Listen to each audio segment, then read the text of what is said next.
వారం దేవుని సన్నిధానంలో దేవుని వాక్యం ధ్యానించుకోవడానికి దేవుడు మనకిచ్చిన ఆధిక్యతను బట్టి దేవునికి వందనాలు. ఈ దినం మొదటి దినవృత్తాంతములు 22వ అధ్యాయాన్ని మనం ధ్యానించబోతున్నాం. మొదట ప్రభు యొక్క కృప కొరకు, ఆయన సహాయం కొరకు ప్రార్థన చేసుకుందాం. మమ్మల్ని మిక్కిలిగా ప్రేమిస్తున్న మా పరలోకపు తండ్రి, మరి యొక్క సాయంకాల సమయంలో నీ సన్నిధానంలో మేము ఉండగలగటానికి మీరు మాకు ఇచ్చిన ఆధిక్యతను బట్టి నేను స్తుతిస్తున్నాం.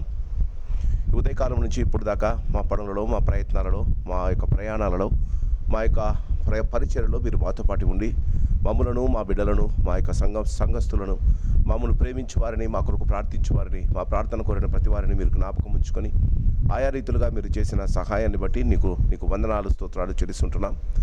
మరి ఆయా రీతులుగా వారి ఉద్యోగాల నిమిత్తం బయటికి వెళ్ళిన బిడ్డలను మరి వారిని ప్రేమించి సకాలంలో వారిని కూడా మరి మా ప్రభు వారి ఇండ్లకు చేర్చి ఉంటారని విశ్వసిస్తున్నాం. ఈ సాయంకాల సమయంలో మరి మా తండ్రి సంఘానికి మీరు దయచేసిన అనేక ఆశీర్వాదపు దర్శనాలలో మరి మంగళవారం మరి బైబిల్ స్టడీలో కార్యక్రమంలో మేము ఉండగలగటానికి మీరు చూపిన కృపను బట్టి నేను స్తుతిస్తున్నాం. గొప్పదేవా, మరి మీ వాక్యంలోని పారమార్థిక సత్యాలను మేము సరైన రీతిగా అర్థం చేసుకుని మా ప్రభ ఆయా రీతులుగా ఆయా దినాలలో మీరు మా ప్రభ మనుషుల యొక్క జీవితాలను నాయన ఎలా ప్రభావితం చేశారో, మనుషులు ఎంతమంది వారి జీవితాలలో మీరిచ్చిన శ్రేష్టమైన సహవాసాన్ని, మీరిచ్చిన మా ప్రభ ఆశీర్వాదాన్ని పోగొట్టుకుని వారి జీవితంలో నీకు దూరంగా జీవించారో, వాటినన్నిటిని మేము గమనం చేసుకుంటున్నప్పుడు మా తరములో మా ప్రభ మేము జీవిస్తున్న పరిస్థితులలో, మేము జీవిస్తున్న దినదినాలలో మా కుటుంబాలతో కలిసి, మా సహవాసంలో కలిసి మేము ఎలా జీవించాలో మీరు మా ప్రభ మరి ఉన్నది ఉన్నట్టు మా ముందు మాకు విశదీకరిస్తున్నందుకు నీకు వందనాలు చెల్లిస్తుంటున్నాం. నాయన నీ మాటలు సత్యం, అవి ఎప్పటికీ మా ప్రభ జరిగేవయ్యా. నీ యొక్క వాక్యము సత్యం, మరి జరిగిన విషయాలు వారి జీవితాలలో బహు జాగ్రత్తగా మరి మా తండ్రి కొంతమంది జరిగించుకున్నారు, కొంతమంది నీ యొక్క మాటలకు పెడిచెవిని పెట్టారు. వారి జీవితంలో వారు కోరుకున్న జీవితాలు వారు జీవించారు. చివరికి మరి మా తండ్రి వారి జీవితాలు ఎలా అంతమయ్యాయో అనేక మా ప్రభ మరి సాదృశ్యాలను, ఎగ్జాంపుల్స్ను మీరు మా ముందు ఉంచుతున్నందుకు నీకు వందనాలు. కాబట్టి మా ప్రభ నేడు అను సమయం ఉండగానే, మీ వాక్యము మాతో మాట్లాడుతూ ఉండగానే, మీ వాక్యము ప్రబోధింపబడుతుండగానే మేము ఆ వాక్యాన్ని చదివి ఆ వాక్య ప్రకారంగా జీవించగలిగిన కృప మాకు దయచేయండి. సంఘములను దీవించండి, సంఘములోని కుటుంబాలను దీవించండి. సంఘంలో ఉన్న మా ప్రభ మరి అనారోగ్యంగా ఉన్న వారిని జ్ఞాపకం చేసుకోనండి. సంగీతరావు గారి కొరకు ప్రార్థన చేస్తున్నాం, ఆయనకు మంచి ఆరోగ్యం దయచేయండి. మరి మా త్వరలో సంపూర్ణ ఆరోగ్యంతో సంఘానికి రాగలగటానికి సహాయం చేయండి. ఇంకా ఎంతమంది మాకు తెలియకుండా ఎంతమంది అనారోగ్యంగా ఉన్నారో వారందరినీ జ్ఞాపకం చేసుకోండి. మరి ఇంటర్మీడియట్ ఎగ్జామ్స్ రాసిన బిడ్డలు ఆయా కాలేజీల్లో సీట్ల కొరకు మరి మా తండ్రి వారు ప్రయత్నాలు చేస్తున్నారు. ఏది వారికి సరి అయినదో, ఏది వారికి నిర్ణయించారో, ఏది వారికి ఆశీర్వాదకరమో, వారి జీవితాల్లో ఏది వారికి మరి మా తండ్రి నీ యొక్క కృపను బట్టి వారి జీవితాల్లో దాన్ని బట్టి వారు ఆశీర్వాదము పొందుతారో అలాంటి కాలేజెస్లో వారికి అడ్మిషన్స్ దయచేయండి. తల్లిదండ్రులు వారిని గురించిన చింత మా ప్రభా వారికి ఉంటుండగా మరి మా తండ్రి చింత యావత్తు నీ మీద వేయమన్నాం. వారి భవిష్యత్తు మేము ఆలోచించిన దానికన్నా గొప్పగా మీరు ఆలోచించే దేవుడమునైనా, అందుని బట్టి నేను స్తుతిస్తున్నాం. మరి సాయంకాల సమయంలో దినవృత్తాంతముల గ్రంథంలో నుండి మరి యొక్క చాప్టర్ని మేము ధ్యానించబోతున్నాం. మరి ఆ వాక్యంలోని పారమార్థిక సత్యాలు మాకు నేర్పించండి. మీ వాక్యము మా పాదాలకు దీపంగా, మా త్రోవలకు వెలుగ్గా, ఆ వాక్యము ద్వారా మా జీవితాలను సరిచేసుకునే ఇంకొక అవకాశం మీరు మాకు దయచేయమని, వింటున్న వారిని మరి మా తండ్రి మరి మాధ్యమాల ద్వారా వింటున్న వారిని దీవించి ఆశీర్వదించమని, మరొకసారి సాయంకాలంలోని పరిస్థితుల్ని చేతిలో అప్పగిస్తుంటుండగా మా మధ్య మీరుండి మాకు సరైన రీతిగా బోధించమని ప్రాణనాథుడైన యేసునామాన్ని అడిగి వేడుకుంటున్నాం మా పరమ తండ్రి, ఆమేన్. దినవృత్తాంతముల గ్రంథం 22వ అధ్యాయం. దినవృత్తాంతముల గ్రంథం 22వ అధ్యాయం మొదటి నుండి చివరి దాకా చదువుకున్నాం. దినవృత్తాంతముల గ్రంథం 352వ పేజీ. దినవృత్తాంతముల గ్రంథం, మొదటి దినవృత్తాంతముల గ్రంథం 22వ అధ్యాయం, ఫస్ట్ క్రానికల్స్ 22nd చాప్టర్. మరియు దేవుడైన యెహోవా నివాస స్థలము ఇదే అని, ఇశ్రాయేలు అర్పించు దినములకు దహన బలులకు పీఠము ఇదే అని దావీదు సెలవిచ్చెను. తరువాత దావీదు ఇశ్రాయేలు దేశమందుండు అన్ని జాతుల వారిని సమకూర్చనని ఆజ్ఞ ఇచ్చి దేవుని మందిరమును కట్టించుటకై రాళ్ళు చెక్కు వారిని నియమించెను. వాకిళ్ళు, తలుపులను కావలసిన మేకులనేమి, చీలలనేమి, విస్తారమైన ఇనుమును, తూచశక్యము కానంత విస్తారమైన ఇత్తడిని, ఎంచనలవి కావని దేవదారు మ్రాణులను దావీదు సంపాదించెను. సీదోనీయులను, తూరీయులను దావీదునకు విస్తారమైన దేవదారు మ్రాణులను తీసుకొని వచ్చుచుండిరి. నా కుమారుడైన సొలొమోను పిన్న వయసు గల లేతవాడు. యెహోవాకు కట్టబో మందిరము దాని కీర్తిని బట్టి అందమును బట్టి సకల దేశములలో ప్రసిద్ధి చెందినట్లుగా అది చాలా ఘనమైనదే ఉండవలెను. కాగా దానికి కావలసిన సాధన రాశిని సిద్ధపరిచేదనని చెప్పి దావీదు తన మరణమునకు ముందు విస్తారముగా వస్తువులను సమకూర్చి ఉంచెను. తరువాత అతడు తన కుమారుడైన సొలొమోనును పిలిపించి ఇశ్రాయేలు దేవుడైన యెహోవాకు ఒక మందిరమును కట్టింపవలసినదని అతనికి ఆజ్ఞ ఇచ్చెను. మరియు దావీదు సొలొమోనుతో ఇట్లనెను, నా కుమారుడా, నేను నా దేవుడైన యెహోవా నామ ఘనత కొరకు ఒక మందిరము కట్టించవలనని నా హృదయమందు నిశ్చయము చేసుకుని ఉండగా యెహోవా వాక్కు నాకు ప్రత్యక్షమై ఇలాగూ సెలవిచ్చెను, నీవు విస్తారముగా రక్తము ఉలికించి గొప్ప యుద్ధములు జరిగించిన వాడవు. నీవు నా నామమునకు మందిరమును కట్టించకూడదు. నా సన్నిధిన నీవు విస్తారముగా రక్తము నేల మీదికి ఓడ్చితివి. నీకు పుట్టబో ఒక కుమారుడు సమాధానకర్తగా ఉండును. చుట్టూ ఉండు అతని అందరినీ నేను తోలివేసి అతనికి సమాధానము కలుగజేసేదను. అందువలన అతనికి సొలొమోను అని పేరు పెట్టబడును. అతని దినములలో ఇశ్రాయేలుకు సమాధానమును విశ్రాంతియు దయచేయుదును. అతడు నా నామమునకు మందిరమును కట్టించును.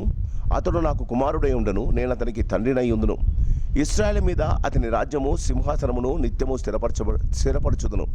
నా కుమారుడా, యెహోవా నీకు తోడుగా ఉండునుగాక. నీవు వర్ధిల్లి నీ దేవుడైన యెహోవా నిన్ను గూర్చి సెలవిచ్చిన ప్రకారముగా ఆయనకు మందిరమును కట్టించుదువుగాక. నీ దేవుడైన యెహోవా ధర్మశాస్త్రమును నీవు అనుసరించినట్లుగా యెహోవా నీకు వివేకమును తెలివియు అనుగ్రహించునని ఇశ్రాయేలు మీద నీకు అధికారము దయచేయునుగాక. యెహోవా ఇశ్రాయేలును గూర్చి మోషేకు ఇచ్చిన కట్టడల ప్రకారముగాను ఆయన తీర్చిన తీర్పుల ప్రకారముగాను జరుపుకొనుటకు నీవు జాగ్రత్త పడిన ఎడల నీవు వృద్ధి పొందుదువు. ధైర్యము తెచ్చుకొని బలముగా ఉండుము. భయపడకము, దిగులు పడకము. ఇదిగో, నేను నా కష్టస్థితిలోనే ప్రయాసపడి యెహోవా మందిరము కొరకు 2,00,000 మణుగుల బంగారమును 10 కోట్ల మణుగుల వెండిని తూచ శక్యము కానంత విస్తారమైన ఇత్తడిని ఇనుమును సమకూర్చి ఉన్నాను. మ్రాణులను రాళ్లను కూర్చి ఉంచితిని. నీవు ఇంకను సంపాదించుదువుగాక. మరియు పనిచేయదగిన విస్తారమైన శిల్పకారులను, కాసపని వారును, వడ్రవారును, ఏ విధమైన పనినైనను నెరవేర్చగల మంచి పని వారును నీ యొద్ద ఉన్నారు. లెక్కింపలేనంత బంగారమును, వెండియు, ఇత్తడియు, ఇనుముయు నీకు ఉన్నవి. కాబట్టి నీవు పని పూనుకొనుము. యెహోవా నీకు తోడుగా ఉండునుగాక. మరియు తన కుమారుడైన సొలొమోనుకు సహాయము చేయవలనని దావీదు ఇశ్రాయేలు అధిపతులకందరికీ ఆజ్ఞాపించెను. ఎట్లనగా, మీ దేవుడైన యెహోవా మీతో కూడా ఉన్నాడు కదా. చుట్టూనున్న వారి వలన తొందర లేకుండా ఆయన మీకు నెమ్మది ఇచ్చి ఉన్నాడు కదా. దేశ నివాసులను ఆయన నాకు వశపరిచి ఉన్నాడు.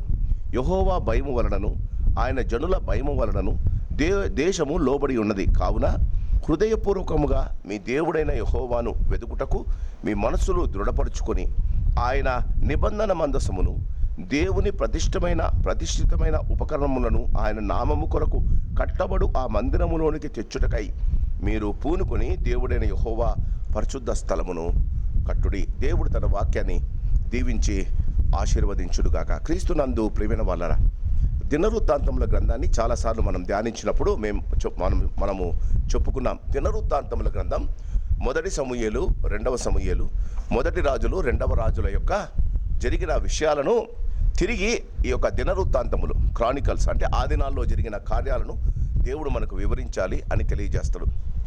ఎందుకు ఈ యొక్క దినవృత్తాంతములు, 1 దినవృత్తాంతములు, 2 దినవృత్తాంతములు దేవుడు రాయించాడు? ఒకసారి చెప్పాడు కదా. ఒకసారి చెప్పిన తర్వాత దానిని తిరిగి 2వసారి ఎందుకు చెప్పవలసి వచ్చింది? వాస్తవానికి మీరు గమనిస్తే దేవుడు God is a God of second chance. ఆయన ఒకసారి చెప్పేది కాకుండా 2-3 సార్లు మనతో చెప్పడానికి ఇష్టపడతాడు. ఆదికాండము, నిర్గమకాండము, లేవికాండము, సంఖ్యాకాండము, తర్వాత ద్వితీయోపదేశకాండం. నిర్గమకాండము నుండి సంఖ్యాకాండము, లేవికాండము, సంఖ్యాకాండము దాకా ఈ 3 కాండాలలోని విషయాలను తిరిగి ద్వితీయోపదేశకాండంలో తెలియజేశాడు. ఓ ఇశ్రాయేలు వినుము అని ప్రారంభించి ద్వితీయోపదేశకాండము the gist of Exodus, Leviticus and Numbers. అందులో కొత్త విషయాలు ఏం జరిగినట్లు లేవు. ముందు జరిగిన విషయాలను, వారు యోర్దాను నది దగ్గర ఉన్నప్పుడు, అంటే వారు ఐగుప్తు దేశాన్ని నుంచి బయటకు వచ్చి ఎర్ర సముద్రం నుంచి యోర్దాను నది దాకా ఈ 2 నదుల మధ్య జరిగిన విషయాలను తిరిగి ద్వితీయోపదేశకాండంలో తెలియజేస్తారు. ద్వితీయ అంటే 2వసారి. రెండవసారి చెప్పబడిన కాండము. ఇది దిన వృత్తాంతములు, అంటే ఆ దినాల్లో జరిగిన కార్యక్రమాలు. ఎందుకు దేవుడు 2 సార్లు చెప్తాడు? మీరు జాగ్రత్తగా కనిపిస్తే నిర్గమకాండము, లేవీకాండము, సంఖ్యాకాండములో ఉన్న కొన్ని విషయాలు ద్వితీయోపదేశ కాండంలో లేవు.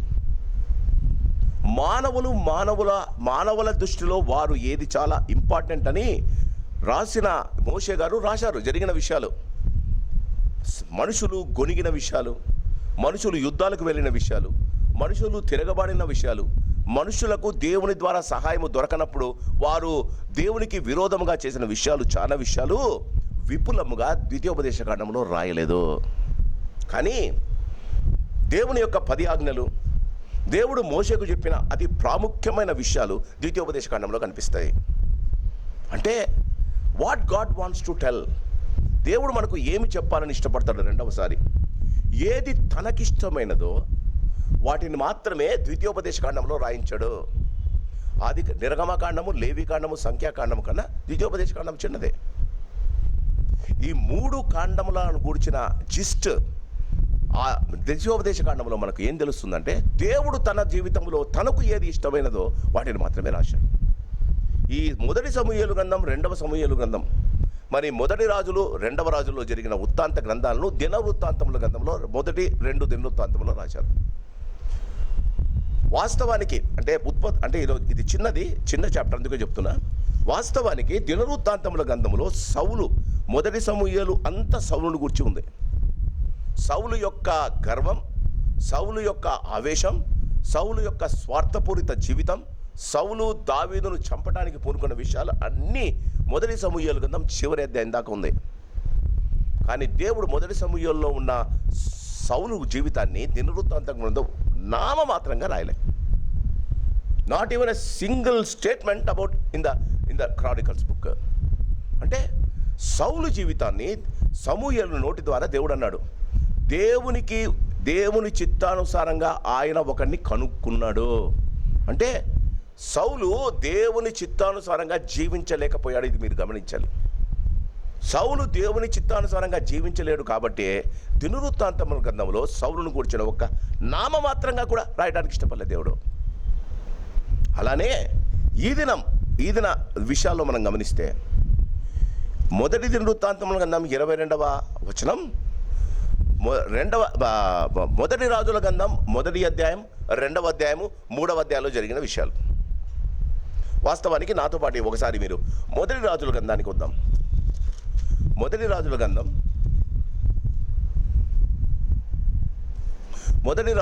తెరిచి ఉంచండి. మొదటి రాజుల గ్రంథం మొదటి అధ్యాయంలో దావీదు యొక్క వ్యక్తిగత జీవితాన్ని రాశాడు పరిశుద్ధాత్మ దేవుడు. దావీదు వృద్ధుడైనప్పుడు ఆయన ఇక్కడికి వచ్చి చల్లగా ఉంటుంది అనుకుంటా. దావీదు వృద్ధుడైనప్పుడు ఆయనకు వెట్టగడగలని కొత్త భార్యను, ఒక యవ్వనస్తురాలైన అభిషగును ఆయనకు భార్యగా ఇవ్వడానికి వారు పూనుకుంటారు. కొత్త భార్య, ఇంకొక భార్య. ఈ భార్య బైబిల్లో ఉంది. ఆ భార్యను ఆయన యాక్సెప్ట్ చేయలే. కానీ ఆమె ఒక సర్వెంట్గా ఉందని చాలా డీటెయిల్గా ఉంది.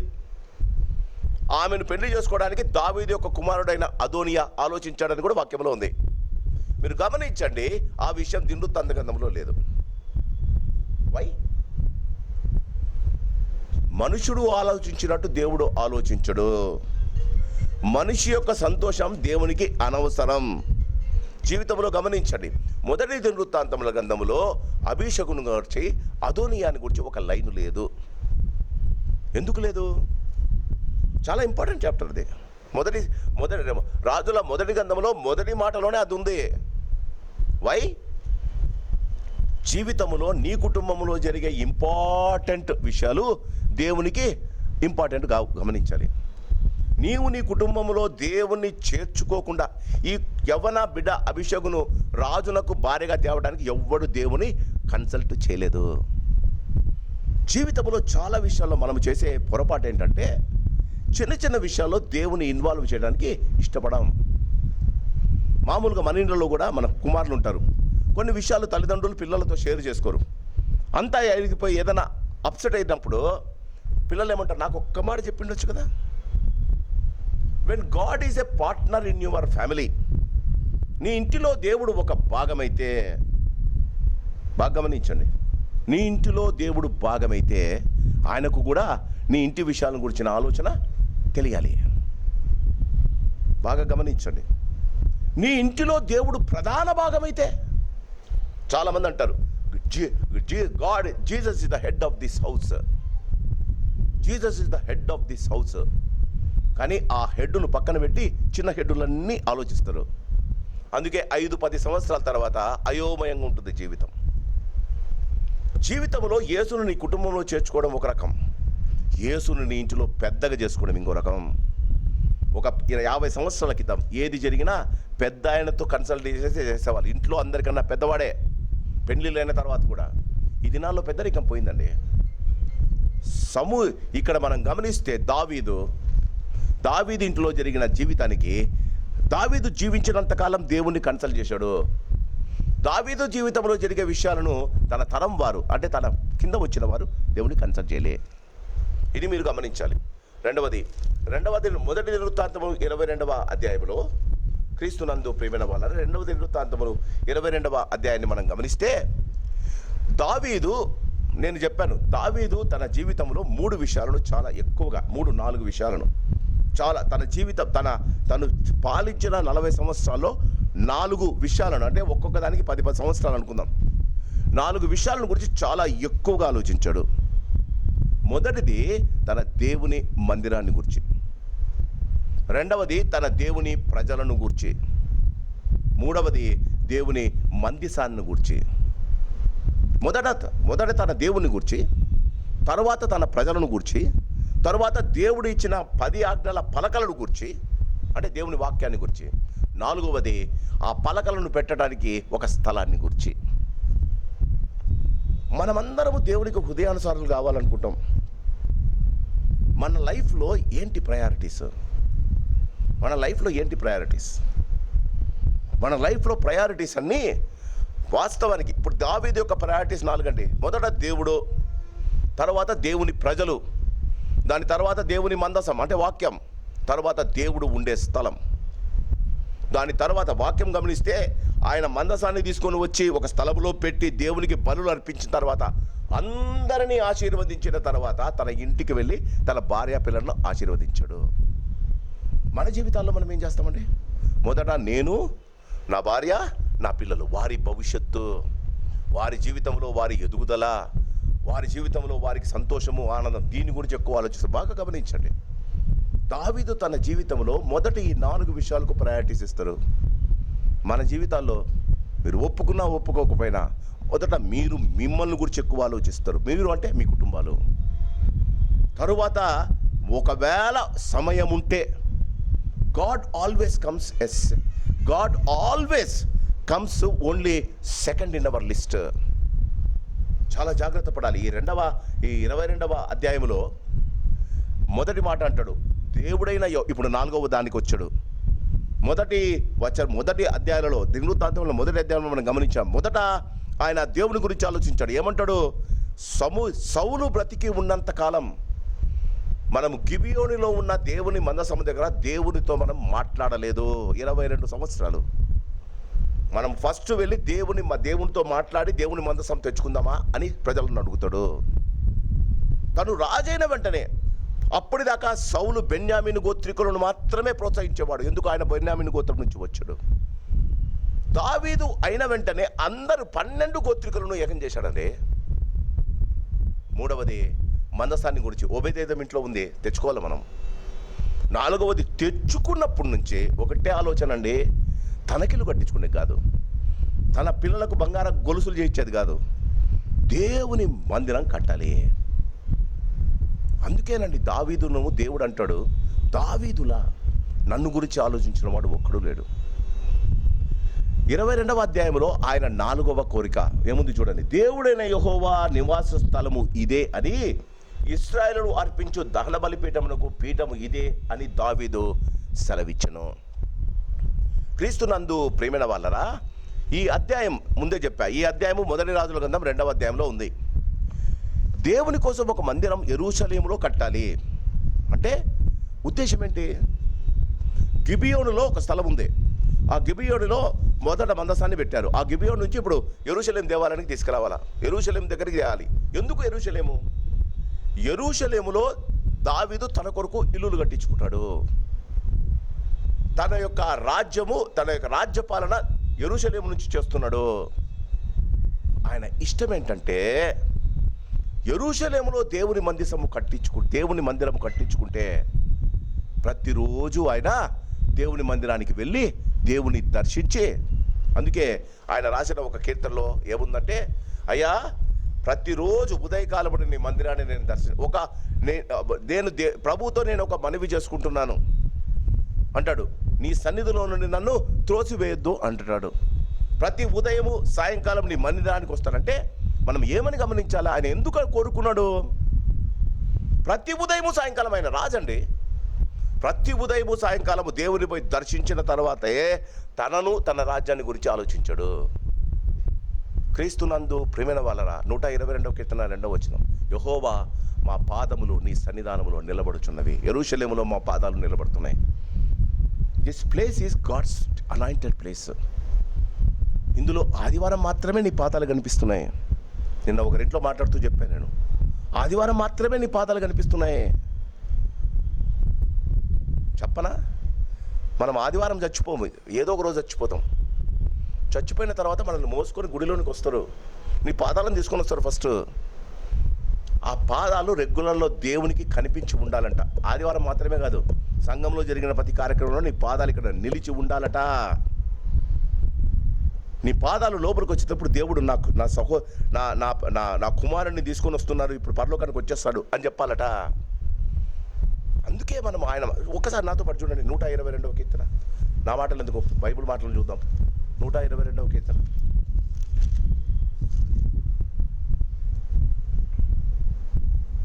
122వ కీర్తన 2వ వచనం, యెరూషలేమా మా పాదములు, అది కథ. ఎప్పుడు? చచ్చినప్పుడు కాదట, గుడి తెరిచినప్పుడు అంత అట. గుడి తెరిచినప్పుడు నువ్వు రెగ్యులర్గా నీ పాదాలు పెడితే, నీవు కళ్ళు మూసినప్పుడు నేను మోసుకొని వచ్చిన కాళ్ళు దేవుని మందిరములో సంతోషంగా ఉంటాయట. క్రీస్తునందు ప్రియమైన వాళ్ళరా, జాగ్రత్తగా గమనిద్దాం. ఈ మొదటి దినవృత్తాంతం 22కి వచ్చేద్దాం. చూడండి, దావీదు అంటాడు ఈ స్థలము ఇదే. ఎక్కడండి? ఆయన అర్నాను కళ్ళము దగ్గర 21వ అధ్యాయంలో చూసాం. దేవుని దూత అక్కడ కనిపించాడు. అక్కడ ఆయనకు బలిపీఠం కట్టాడు. ఆ స్థలములో అరౌన కళ్ళం దగ్గర ఆ దేవదూత ఆగుతుంది కదా, అక్కడ బలిపీఠం ఇస్తారు కదా, బలిపీఠం కట్టి బలి ఇస్తారు కదా, ఆ స్థలాన్ని దేవుడు కోరుకున్నాడు అని దావీదుకు తెలుస్తుంది. అక్కడ యెరూషలేం దేవాలయం కట్టాలి. అదే అంటాడు, మరియు దేవుడైన యెహోవా నివాస స్థలము ఇదే అని, ఇష్టాలు అర్పించు దహన బలులకు పీఠం ఇదే అని దావీదు సెలవిచ్చెను. చూడండి, క్రీస్తునందు ప్రియమైన వాళ్ళరా, ఒక్కసారి 21వ అధ్యాయం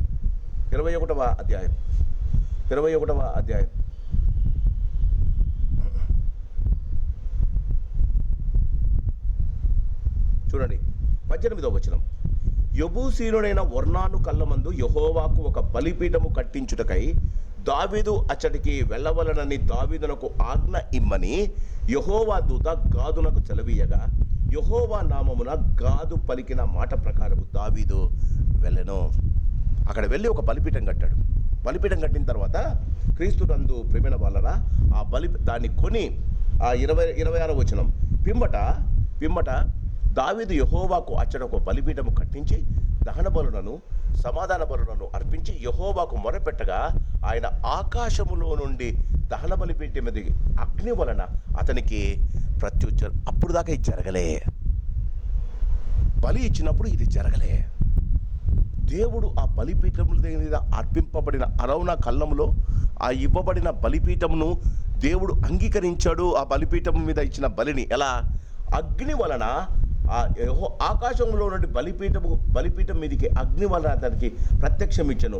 యెహోవా దూతకు ఆజ్ఞాపింపగా అతడు తన కత్తిని మరలా వరలో వేసెను.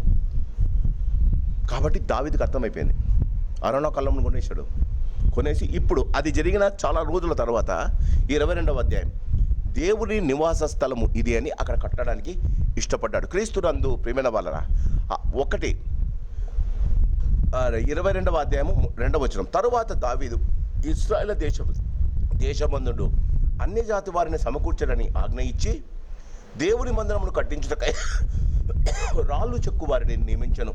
వాకిళ్ళు తలుపులకును కావలసిన మేకులనేమి చీలలనేమి విస్తారమైన ఇనుమును తూచి శక్యము కానంత విస్తారమైన ఇత్తడిని ఎంచనలవి కానన్న దేవదారి మ్రాణులను దావీదు సంపాదించను. పనికి క్రీస్తునందు ప్రేమిన వాళ్ళరా, ఈ పని చేయటానికే జాగ్రత్తగా వినండి. దేవునికి బలి అర్పించాడు, దేవుడి యొక్క కోపం చల్లారింది, దేవుడి ప్రజల మీదకి వచ్చిన తెగులు పోయింది, తను వెళ్ళిపోయిన తర్వాత దేవుడు దానికన్నా ముందే దేవుడు ఆయనకి చెప్పాడు, నీ కడుపున పుట్టిన కుమారుడు అక్కడ ఇచ్చేయాలి, కట్టాలి, నీ కడుపున పుట్టిన కుమారుడు కట్టాలి. కాబట్టి దావీదు తను ఆ పని చేయటానికి తగిన వ్యక్తి కాదని, తన కొడుకులో ఒక కొడుకు పని చేస్తాడని ఆయనకు అర్థమైపోయింది. నా ప్రశ్న, ఈ 22వ అధ్యాయంలో 5వ వచనం, నా కుమారుడైన సొలొమోను పిన్న వయస్సు కలవాడు. మీకు ఒక ప్రశ్న రావాలి. దావీదు నాకు చాలామంది కొడుకులు ఉన్నారు, 19 మంది కొడుకులు ఉన్నారు. పిన్న వయసు గలవాడైన మొదటివాడు అదోనియా, తర్వాత ఆయన ప్రేమించి అందగాడైన అబ్షాలోము, వీళ్ళంతా పుట్టారు. దావీదు తనంతకు తానుగా బెత్షెబా యొక్క కొడుకును ఎందుకు రాజుగా చేశాడు? ఎప్పుడన్నా ఆలోచన వచ్చిందా? ఎందుకు రాజుగా చేయాలని అనుకున్నాడు? దేవుడు ఏమని చెప్పాడా? చెప్పలేదే. బెత్షెబా ప్రేమించింది, వచ్చి అడిగింది అందుక. ఒక్కసారి నాతో పాటు 2వ సమూయేలు గ్రంథం 2వ సమూయేలు గ్రంథం 2వ సమూయేలు గ్రంథం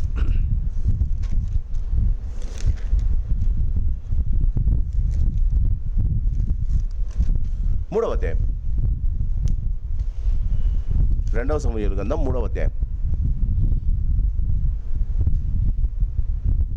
2వ వచనం.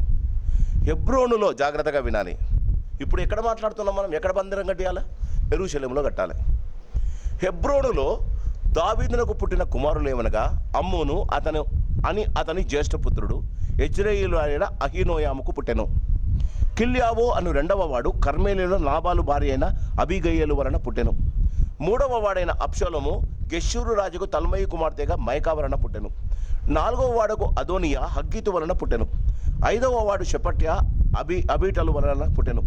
6వ వాడకు ఇత్రేయాము దావీదునకు భార్యకు ఎగ్లా వలన పుట్టెను. వీరు హెబ్రోనులో దావీదునకు పుట్టిన కుమారుడు. దావీదునకు దేవుని మందసం కట్టాలి అని 7వ అధ్యాయంలో 2వ సమూయేలు గ్రంథం 7వ అధ్యాయంలో ఆయనకు ఆలోచన వస్తుంది.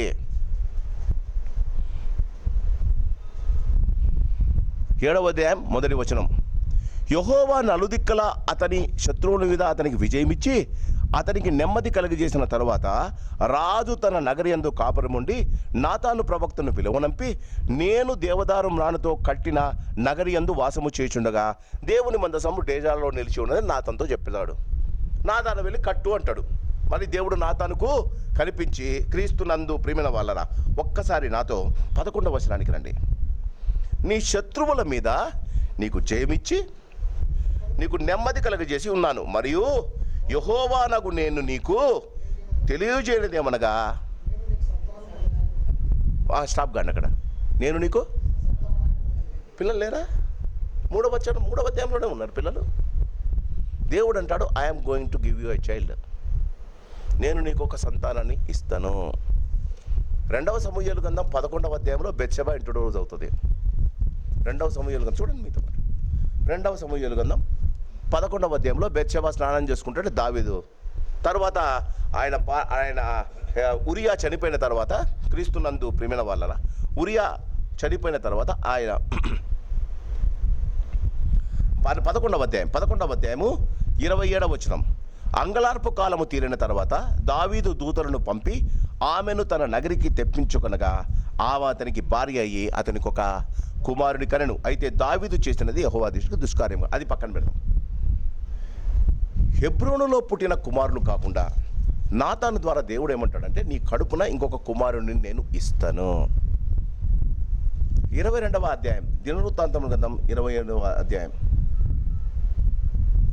9వ వచనం. ఎందుకు సొలొమోను ఎన్నుకున్నాడు? 8వ వచనం, యెహోవా వాక్కు నాకు ప్రత్యక్షమై ఇలాగు సెలవిచ్చెను, నీవు విస్తారముగా రక్తము ఒలికించి గొప్ప యుద్ధములు జరిగించిన వాడు, నీవు నా నామమునకు మందిరము కట్టింపకూడదు, నా సన్నిధిని నీవు విస్తారముగా రక్తము నేల మీదికి ఓడ్చితివి, నీకు పుట్టబోవు ఒక కుమారుడు సమాధానకర్తగా ఉండును. చాలా క్లియర్గా దేవుడు చెప్పాడండి. సో చాలామంది మేము ఒక్కొక్కసారి మాట్లాడేటప్పుడు చాలామంది పాస్టర్ ఇదే వేస్తారు. మొదటి కుమారుడు అమ్మోను కదా, అమ్మోను రాజు కావాలి కదా. సౌలు తన కుమారుడైన యోనాతాను రాజుని చేద్దామన్నాడు. మొదటి కుమారుడు ఎందుకు కాలేదు? దావీదు మొదటి కుమారుని ఎందుకు పక్కన పెట్టాడు? అప్పటికే కుమారుడైన కుమారులను దేవుడు అంగీకరించలే. దేవుడు అంటాడు, నీ కడుపున నేను నీకు సంతానం కలిగి. సంతానం ఉంది కదండి. వాళ్ళు హెబ్రోన్లో పుట్టారు, ఈయన యెరూషలేములో పుట్టాడు. క్రీస్తునందు ప్రియమైన వాళ్ళరా, అందుకే దావీదు తన కుమారుడు తప్పకుండా కడతాడన్న ఆలోచన ఒకటి ఉంది. రెండవది, ఆ పనికి తను తగిన వ్యక్తి కాదని దేవునికి తెలుసు. దేవుడే చెప్పాడు, పుట్టిన వానికి సమాధానకర్త. అందుకే సొలొమోను అని పేరు. సొలొమోను అంటే షలోమ్ అంటే సమాధానం. ఎందుకు? ఆ ఆలయములో తను కావలసిన, చూడండి, ఆలయము తను కట్టకూడదని దేవుడు చెప్పాడు, తన కొడుకు కడతాడు అని దేవుడు చెప్పాడు. నీకు సంతానం, దేవుడు అలానే బత్షెబాకు ఒక కొడుకు ఇచ్చాడు. కొడుకు ఇచ్చిన తర్వాత ఈ కొడుకు తప్పకుండా కావాలి కదా. మళ్ళీ దాని తర్వాత మనం చూస్తే మొదటి రాజుల కన్నా 3వ అధ్యాయంలో గమనిస్తే ఆ బత్షెబా వచ్చి రాజును అడుక్కోవడము, అద్నో మీ కొడుకైన మీ మొదటి సంతానమైన అమ్మోను రాజును తిరిగేస్తున్నాడు, అదోనియా నేను కూడా రాజును తిరుగుతున్నాడు అని చెప్పి బత్షెబా వచ్చి దావీదుకు ఫిర్యాదు చేస్తుంది. నా కొడుకుని చేస్తానన్నావు, దేవుడు నీకు వాగ్దానం ఇచ్చాడన్నావు. చూడండి ఒక్కసారి మొదటి రాజుల గ్రంథం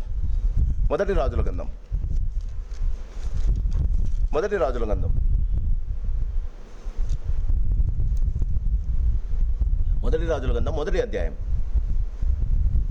28వ వచనం.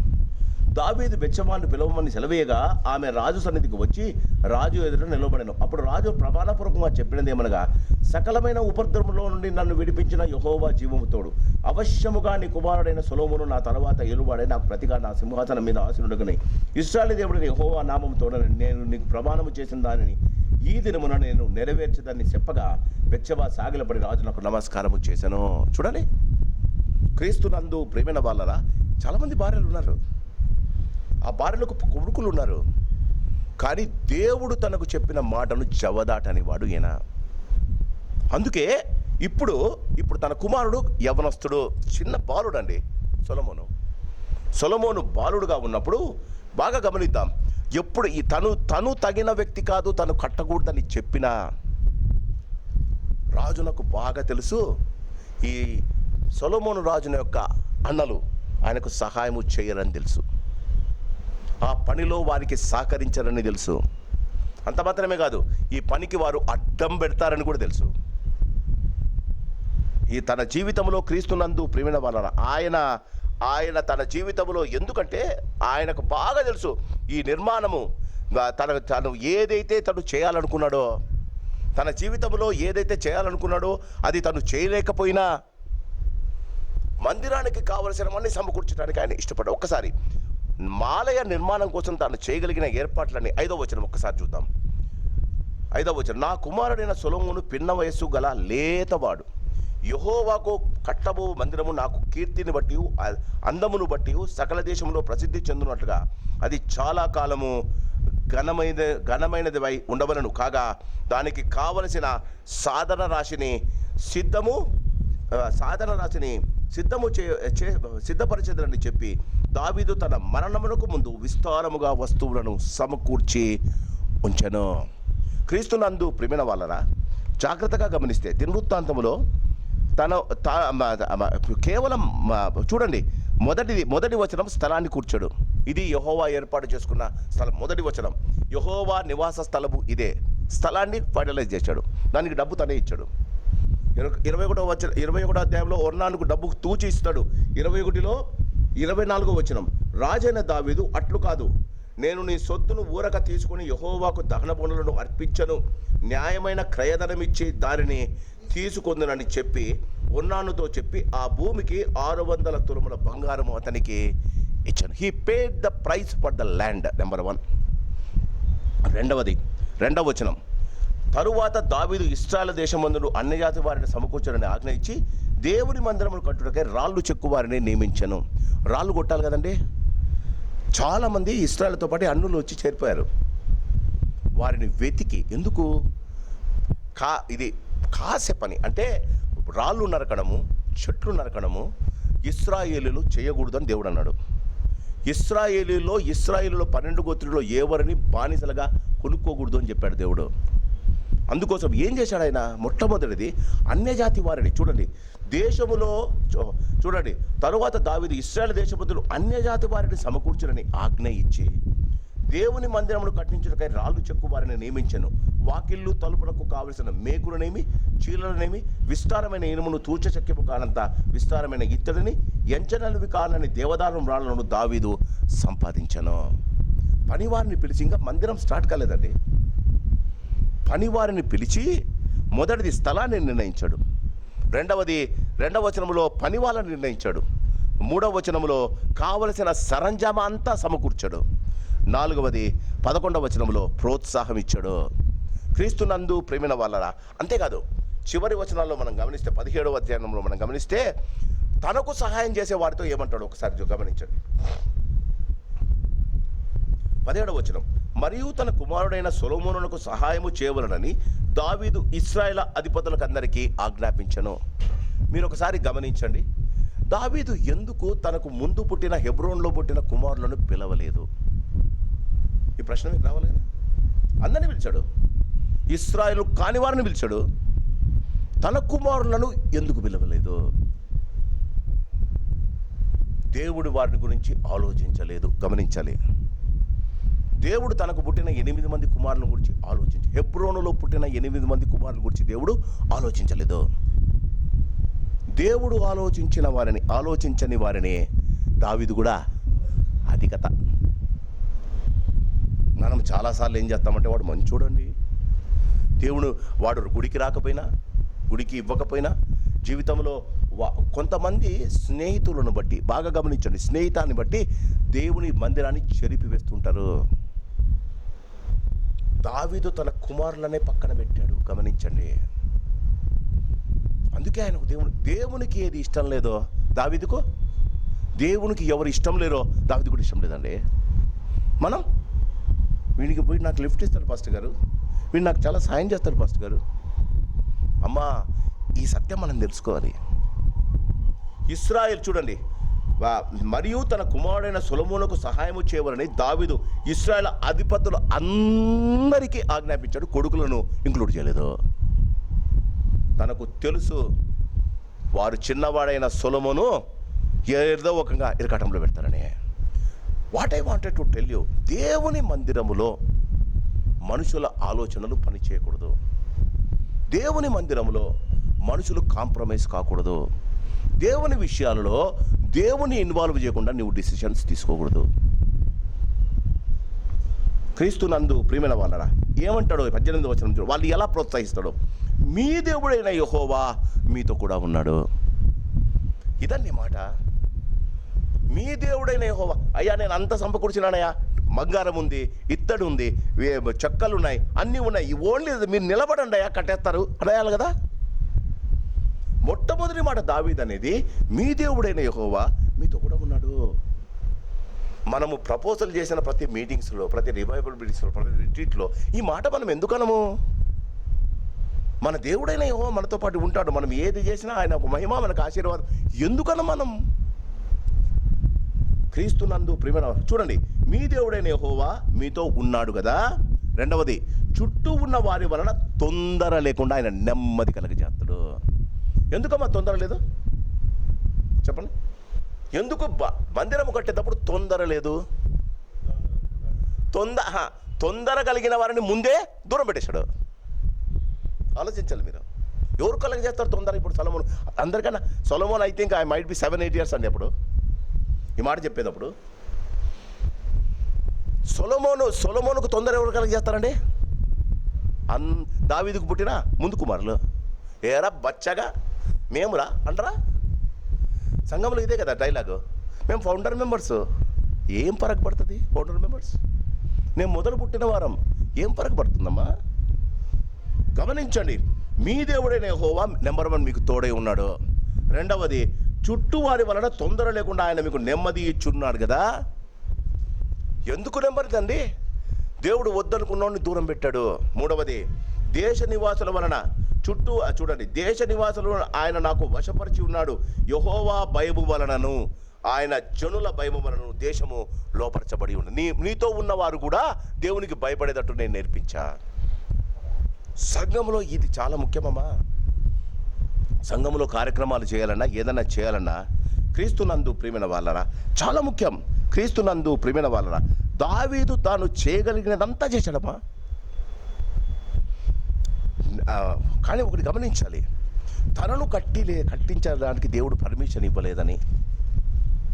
మామూలుగా ఆలోచిద్దాం, మనము సంఘంలో ఒక పెద్దని చేస్తాం, ఆ పెద్ద పని చేస్తుంటాడు. ఆ పెద్ద ఉండంగానే ఇంకొక పెద్దని పిలిచి ఆయనకు వేరే పని అప్పగిస్తాం. వెంటనే ఏం చేస్తారండి? ఏం చేస్తాం? మనమైతే ఏం చేస్తామమ్మా? నన్ను పక్కన పెట్టారు, నాకు ఇవ్వలేదు, నన్ను రికగ్నైజ్ చేయలేదు. నిన్ను పక్కన పెట్టడంలో ఏదో ఒక ఉద్దేశం ఉంది కదా. దేవుడు తన కుమారులను పక్కన పెట్టాడు, అడగలేదు. ఎందుకు నా కుమారులను వాడుకోవడం లేదని దావీదు అడగలేదు. అడగకపోగా తనను కూడా దేవుడు పక్కన పెట్టాడండి. తనను కూడా పక్కన పెట్టాడు, తను కూడా కట్టొద్దన్నాడు. కానీ కావలసిన సరంజామా ఏదేది కావాలో అన్ని సమకూర్చాడండి. ఇదండి దేవుని హృదయానుసారం యొక్క హృదయం. క్రీస్తునందు ప్రేమైన వాళ్ళరా, తనకు నెంబర్ 1 నిరసన తెలపలే. అంటే వేరే వాళ్ళకి పోయి చెప్పుకోలే, అంతా నేనే చేసినాడయ్యా, నన్ను పాస్టర్ గారు పట్టించుకోలేదయ్యా. చర్చిలో అన్ని విషయాలు నేనే చూస్తున్నానండి, పాస్టర్ గారు అసలు మమ్మల్ని పట్టించుకోడండి. చర్చిలో ఇచ్చేదంతా మేమే అండి. అవునా? మొదటిది నిరసన. రెండవది, కట్టలేదన్న అసంతృప్తి దావీదుకు లేదు, తను చేయలేదన్న అసంతృప్తి లేదు. మూడవది, అన్నీ నేను చేసినానన్న గర్వం కూడా లేదు. అందుకే దేవుని హృదయానుసారుడయ్యాడు. అందుకే దేవుని దావీదుని గురించి ఇంతగా మాట్లాడాడండి దేవుడు. క్రీస్తునందు ప్రేమైన వాళ్ళరా, జీవితంలో మనం ఎప్పుడైనా దేవుని యొక్క పని కావాలి అంటే 22వ అధ్యాయం చూడండి, ఒక్కసారి గమనించాడు. ఇంత చేసిన తర్వాత కూడా 22వ అధ్యాయం 12వ వచనం ఒకసారి చదువుతాం. నీ దేవుడైన యెహోవా ధర్మశాస్త్రమును నీవు అనుసరించినట్లుగా యెహోవా నీకు వివేకమును తెలివిని అనుగ్రహించి ఇశ్రాయేలు మీక.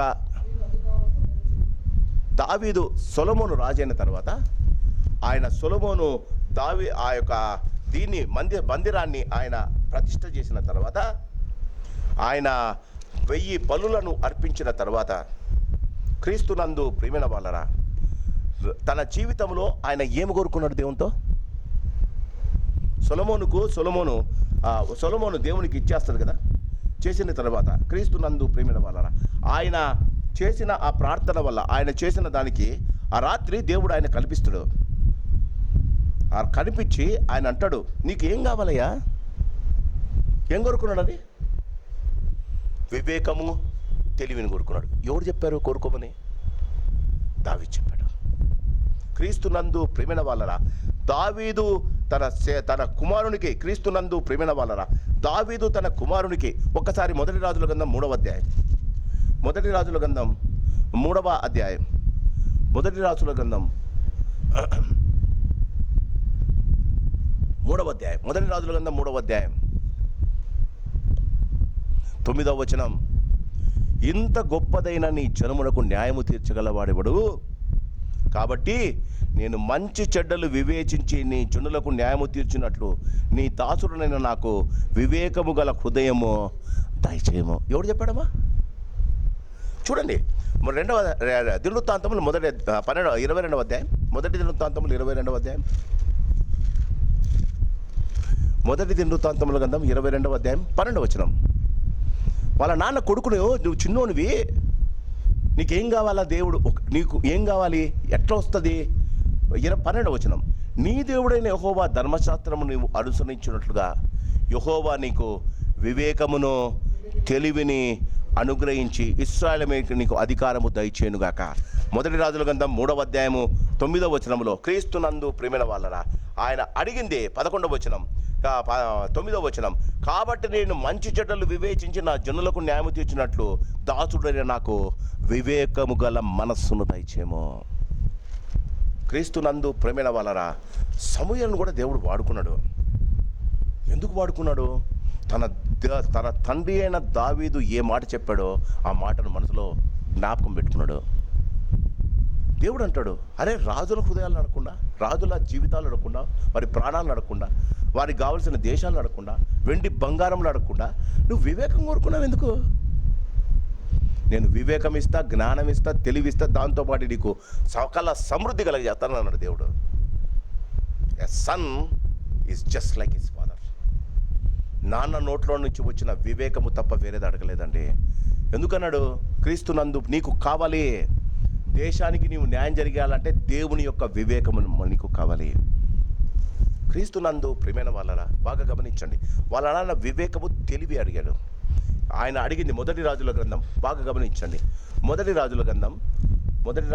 రెండవ రాజుల గ్రంథం 3వ అధ్యాయంలో ఏమడుగుతాడో ఇంకొకసారి చూద్దాం. 2వ రాజుల గ్రంథం 3వ అధ్యాయం,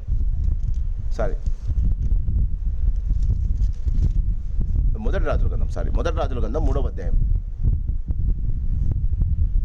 కాబట్టి నేను మంచి చెడ్డలు వివేచించి నీ జనులకు న్యాయము తీర్చినట్లు నీ దాసుడైన నాకు వివేకము గల హృదయము దయచేయము. వాళ్ళ నాన్న చెప్పిన తెలివి అడగలే. ఆలోచించండి, తెలివిలో కన్నింగ్నెస్ ఎక్కువ ఉంటుంది, తెలివిలో పొసెసివ్నెస్ ఎక్కువ ఉంటుంది. తెలివి అంటే ఇంటెలిజెంట్ అండి, విజ్డమ్ అంటే జ్ఞానం. మన పిల్లలు చాలా ఎక్కువ చదువుకుంటారు. పక్కనున్న వానికి తన స్నేహితుడే, తన బంధువులే కావచ్చు, ఎప్పుడైతే చదువుకున్న తెలివి వల్ల నీవు ఇంకొకరికన్నా మంచివాడవు అని ఇంకొకరు నిన్ను పొగుడుతూ ఉంటే ఏమొస్తుందమ్మా? ఏమొస్తుంది? గర్వం వస్తుంది. వాళ్ళ నాన్న వివేకము తెలివిని అడిగితే మనోడు వివేకం జ్ఞానం అడిగాడు. క్రీస్తునందు ప్రియమైన మన పిల్లలకు మనం అది నేర్పించాలి. చదవడం వల్ల తెలివి వస్తుంది, దేవుణ్ణి గురించి ఆలోచించడం వల్ల జ్ఞానం వస్తుంది. యెహోవా యందు భయభక్తులు కలిగి ఉండుటయే జ్ఞానానికి మూలం. మన పిల్లలంతా బాగా చదువుకున్నారు, మంచి మంచి పొజిషన్లో ఉన్నారు. They are very intelligent people, but they are not wise people. గమనించండి, intelligence will come through your books, wisdom will come only through this book. మన పిల్లలకు బాగా చదువు నాయన, బాగా చదువురా, ఫస్ట్ రావాలరా, నువ్వు అందరికన్నా బాగుండాలరా. ఏమొస్తుంది నీకు? ఏమొస్తుంది? చిన్నవాడైనా వాళ్ళ నాన్న అడిగిన దాంట్లో కనుక్కున్నాడు. వివేకము గల హృదయం మాత్రమే అడిగాడమ్మా. దేవుడు ఇచ్చిన తర్వాత గర్వపడ్డాడులేండి, అది వేరే విషయం. మన పిల్లలకు చెప్పాలా, నాన్న నువ్వు ఏం చదివినా నీకు జ్ఞానం కావాలరా. యెహోవా యందు భయభక్తులు కలిగి ఉండటయే సామెతలో ఉంది కదా, జ్ఞానమునకు మూలం. క్రీస్తునందు ప్రియమైన వాళ్ళరా ఈయన దావీదు దేవుని కోసం చాలా గొప్ప పని చేశాడు. తన కొడుకు ఏది కోరుకోవాలో అడిగాడు, నేర్పించాడండి. కొడుకు కోరుకున్నాడు, దేవుడిచ్చాడు. మన పిల్లలకు మనం నేర్పించాలి ఏది దేవునితో కోరుకోవాలి. నాకు అడ్మిషన్ ఇవ్వు, నన్ను పెద్దోని చెయ్యి, నన్ను గొప్ప స్థితికి తీసుకురా, నన్ను గొప్ప సిటీస్లో ఉంచడం. వివేకాన్ని కోరుకున్న సొలొమోను లాంటి జ్ఞానవంతుడు ఒకడు లేడంట. క్రీస్తునందు ప్రియమైన వాళ్ళరా రాజకుమారుడే కానీ వివేకం కావాలి, రాజకుమారుడే జ్ఞానం కావాలి. మన పిల్లలకు మనకు తెలివి ఉంటే చాలు కదా, మంచి మంచి ప్లేస్మెంట్ వస్తుంది, మంచి మంచి ఉద్యోగాలు వస్తాయి, మంచి మంచి డబ్బులు వస్తాయి. క్రీస్తునందు ప్రియమైన వాళ్ళరా కష్టకాలంలో సంపాదించాడు. ఎంత సంపాదించాడో ఒకసారి గమనిద్దాం. 22వ అధ్యాయం, కష్టకాలంలో క్రీస్తునందు ప్రియమైన వాళ్ళరా కష్టకాలంలో 14వ వచనం, ఇదిగో నేను నా కష్ట స్థితిలోనే ప్రయాసపడి యెహోవా మందిరము కొరకు ఒక మనుగంటే 10 కేజీల, ఒక మనుగంటే 10 కేజీలు, 2 లక్షల మనుగులు. మీ ఇంట్లో ఇంట్లో ఉందండి 2 లక్ష. అందుకే నేను కష్ట స్థితిలో, రాజు నాకు ఇస్ నథింగ్. నేను ఒక క్యాలిక్యులేటర్ వేసుకొని ఒక బుక్లో రాసుకుంటున్నా దావీదు ఎంత ఎన్ని యుద్ధాలు చేశాడు? దోపుడు సొమ్ము ఎంత దొరికింది? దోపుడు సొమ్ము యుద్ధము చేసి గెలిచిన వారిది దోపుడు సొమ్ము. ఆ దోపుడు సొమ్ములో వచ్చిన వెండి బంగారాలు దేవుని కొరకు ప్రత్యేకించాడు దావీదు. ఒక్కటి పుట్టుకోలేదండి. 2 లక్షల మనుగుల బంగారం అండి. Can you imagine this? ఇంత డిపాజిట్ చేశాడు పరలోకంలో. ఈయన కదా రాజు, చెప్పండి. 1000 ఏళ్ల పరిపాలనలో దేవుడు వచ్చిన తర్వాత అర్మగొద్యాన్ని ఉద్యోగానికి ముందు మిలీనియం ఇయర్ అంటాం కదా, 1000 సంవత్సరాల పరిపాలన ఈ లోకంలో జరుగుతుంది ఎత్తబడిన సంఘముతో పాటి. అప్పుడు దావీదును దేవుడు ఎందుకు రాజుగా చేస్తాడు? నేను అడగాలి ప్రశ్న. 2 లక్షల మనుగులు నువ్వు ఇస్తే దేవునికి రాజ్యడా? 1000 సంవత్సరాల పరిపాలన ఈ లోకంలో మనం ఉంటాం. ఈ లోకంలో దేవుడు 1000 ఏళ్ల పరిపాలన చేస్తాడు. రాజాది రాజుగా యేసు ప్రభు ఉంటాడు. మన రాజుగా యెషయా కుమారుడైన దావీదు ఉంటాడండి. క్రీస్తు నందు ప్రియమైన వాళ్ళు, ఒక్కసారి నా కష్టస్థితిలోనే ప్రయాసపడి యెహోవా మందిరం కొరకు ఎందుకండి ఈ మాట అన్నాడు? 2 లక్షల మనుగులు అంటే 2 లక్షల మనుగులు అంటే దానికి ఒక రెండు సున్నాలు యాడ్ చేయాలి కదా. 100 అంటే అన్ని కేజీలు అంటే సుమారు 2 కోట్ల కేజీల బంగారు. భార్యలు ఏం చేసి ఉంటారు సార్ మీరు చెప్పండి? నాకు ఈ నుంచి ఆడదాకా నెక్లెస్ వేసుకోవడానికి కావాలా అనిండదా? ముందే చాలా మంది భార్యలు ఉన్నారు. బెచ్చబా అడిగినదా? మా ఆయనకు నేను చాలాసార్లు అడిగినా నల్ల పూసలు చేయమని, నాకు ఇప్పుడు మొత్తం కావాలా గోల్డ్తో అనిండదా? ఏమి కష్టస్థితిలో ప్రయాసపడి ఏం చేశాడు? దాన్ని దాపెట్టాడు దేవుని కోసం. తన భార్య సంతోషం కొరకు దాన్ని దేవునికి దాచిపెట్టింది భార్యకిలే. అందుకే అంటాడు, నేను నా కష్టస్థితిలోనే ప్రయాసపడి, అంటే దాపెట్టడంలో దేవునికి ఇవ్వడంలో ప్రయాసపడ్డాడు. 2 లక్షల మనుగుల బంగారమును 10 కోట్ల మనుగుల వెండిని తూచ శక్యము కానంత విస్తారమైన ఇత్తడిని ఇనుమును సమకూర్చు. క్రీస్తునందు ప్రియమైన వాళ్ళరా, మనము దావీదు ఎందుకు మనకు ఆదర్శం? దావీదు ఆలోచనలోను, ఆచరణలోను, ఆరాధనలోను నెంబర్ 1. దావీదు చేసినట్ట దేవుని ఆయన చేసిన ఆచరణ ఎలా అంటే, దేవునికి ఇవ్వాలి అనుకుంటే ఇచ్చేయడమే. దేవుని ఆరాధించాలంటే భార్య మీకాలు ఏడ్చిందంట మందసం తీసుకొని వచ్చినప్పుడు. అసలు పనివారి మీద నువ్వు ఏంటి హీనుడు డ్యాన్స్ చేసినట్టు డ్యాన్స్ చేశావని చెప్పి దావీదుని తిట్టింది భార్య మీకాలు, సౌలు కుమార్తె. అయినా నా దేవుని ఎదుట నేను ఏమైనా చేస్తానని అన్నాడు. క్రీస్తునందు ప్రియమైన వాళ్ళరా, మన ఆశయం ఎలా ఉండాలి? క్రీస్తునందు ప్రియమైన గమనించండి. 22వ అధ్యాయం. ఇంత చేసింది ఎందుకండి? ఇంత చేసింది ఎందుకు? 22వ అధ్యాయము, 22వ దినవృత్తాంతములు 22వ అధ్యాయము 19వ వచనం, చివరి వచనం. కావున హృదయపూర్వకముగా మీ దేవుడైన యెహోవాను వెదుకుటకు మీ మనస్సులు దృఢపరుచుకొని. నెంబర్ 1 ఫస్ట్ థింగ్, దేవుని మందిరానికి ఎందుకు రావాలి? ఎందుకు కట్టించాలి దేవుని మందిరం? దేవుని మందిరంకు మనం ఎందుకు రావాలి? మన పాదాలు ఎందుకు కనిపించాలి? నెంబర్ 1, మీరు దేవుణ్ణి వెతుకటానికి. చూడండి, మీ మనస్సులు దృఢపరుచుకొని చూడండి, మీ కావున హృదయపూర్వకంగా మీ దేవుడైన యెహోవాను వెతుకుటకు మీ మనస్సులు దృఢపరుచుకొని. నెంబర్ 1, ఆయన నిబంధన మందసమును దేవునికి ప్రతిష్టమైన ఉపకరణములను ఆయన నామము కొరకు కట్టబడు ఆ మందిరములోనికి చేర్చుటకు. ఆ దినాలలో ఇంకా చేర్చబడలే, మందిరం కట్టలే, మందసం బయట ఉంది. ప్రతిష్ఠించబడిన వస్తువులు బంగారు పల్లెము అవన్నీ బయట ఉన్నాయి, ఇత్తడి గంగాలం అంతా బయట ఉంది.